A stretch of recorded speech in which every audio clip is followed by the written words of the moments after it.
Hello everyone, today I have a video specifically on how I actually wrote my cover letter for Accenture, and this could help a lot of people in terms of how to write their own cover letter regardless of company, job, or field. And I'm going to go into how I format it, how I wrote it in terms of maybe what paragraphs are meant for what, and then maybe even how to find some information that you may not be able to find, like for example, address or name.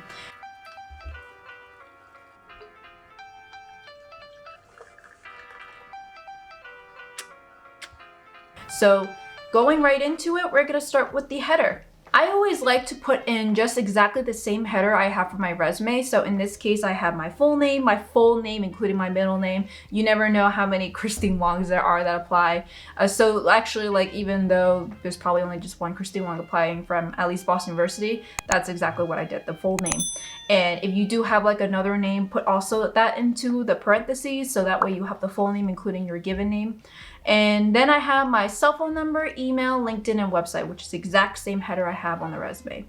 So the first thing I have is, I'm seeing this from many different people, is that either right aligned or left aligned. I personally have not seen a difference. It's just really how it's supposed to be, left to right. But I have it in the way where it's left side is where you have all of the dear information, and then all the bottom right is where you have your signature. So I have the date that I actually wrote the cover letter on the left side over there. Then I have a space and I have Accenture with the address. So I knew that the person I was going to be talking to actually is based in the Boston office. So I put that also because when I was at Boston University, I know that primarily we're going to have Boston recruiters and interviewers coming from Accenture and interviewing us. So I put Boston in general because of just the background of it. So if you're trying to find what's the address, simply just Google it. But if you know for sure what exactly address you're going for, let's say for example you're going for the New York office, then you would want to look up their New York office. However, sometimes when it comes to bigger companies, or maybe they outsource recruiters, it honestly doesn't matter that much as long as you put in the actual address of the office that you're interested in. Or maybe they have someone in Texas or something like that interviewing you for a position in Boston, then you could just put in your exact office location that you're interested in. Then I would say, dear so-and-so. So I see so many people go to whom it may concern, and I hate it so much. Don't do that. It seems so impersonal, and it's at least it's worse than saying dear hiring manager, you know? So what I would recommend instead is going on LinkedIn. I recommend you to network in general and just really see okay, can you tell me who is the recruiter or the hiring manager?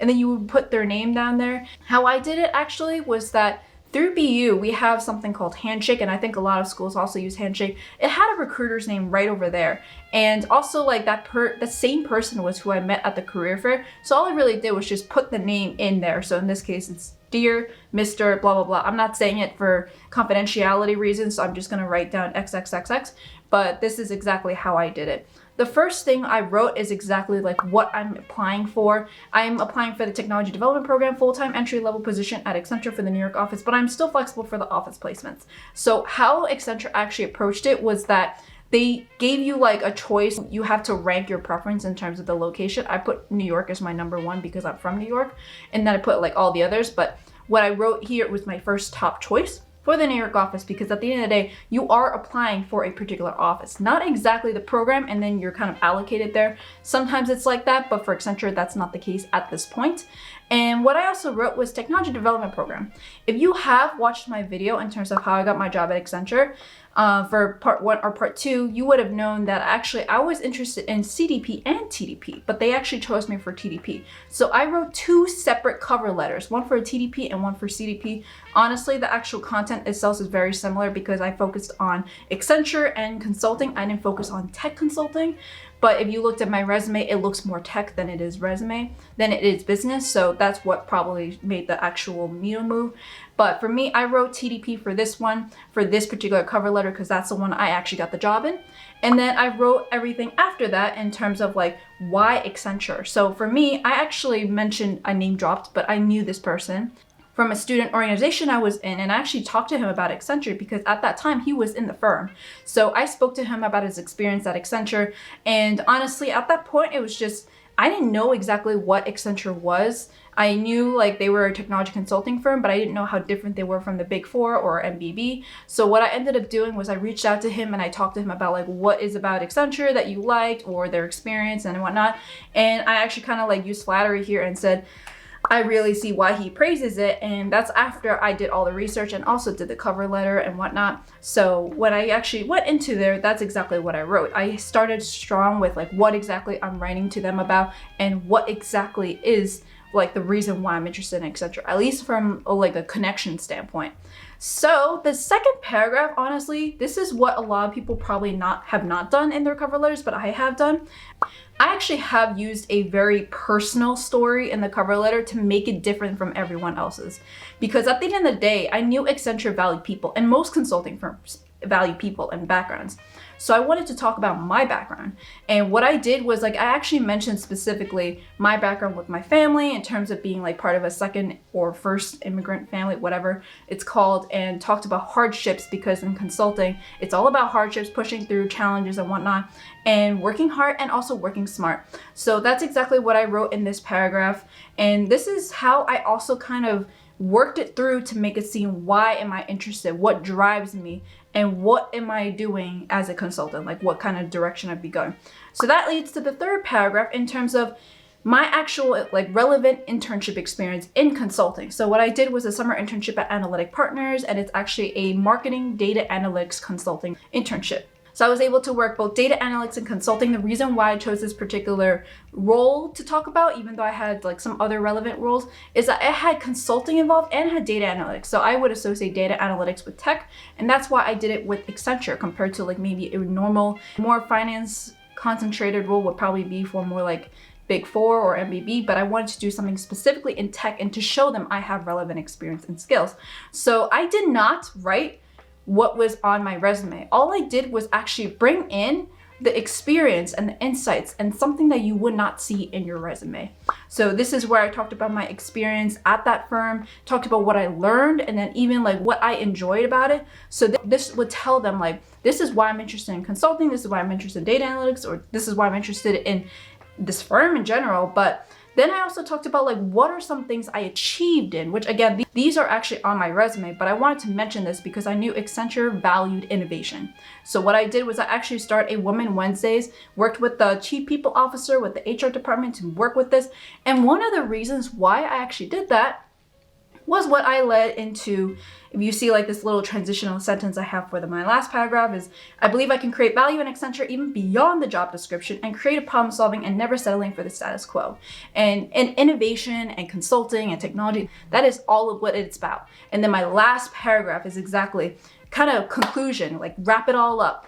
On that journey of discovering that consulting is my next step, I feel that Accenture's ideals and practices really align with mine because, as mentioned before, I am passionate about women in STEM, and I love Accenture's 2025 50-50 initiative. That is why I mentioned the experience in the prior paragraph, because I was talking about Women Wednesdays. So not only have I talked about why I'm interested in data analytics or consulting or tech consulting, I tied in the actual values and initiatives and research that I knew about Accenture into my entire cover letter. So now it gives an idea that like, I know this so-and-so person, I spoke to him about his experience and I know about it, then this is like why I'm actually a good candidate for technology consulting. Now this is why I'm a good candidate for Accenture, and then tie it all up and then try to have a call to action. My call to action is that I would like to have a conversation with you and your team on how I can provide great value to and complement the unique culture of growth and development. I hope to hear from you soon and to learn more about your story as well. So that's how I did my cover letter. Sincerely and a signature just to kind of wrap it all up.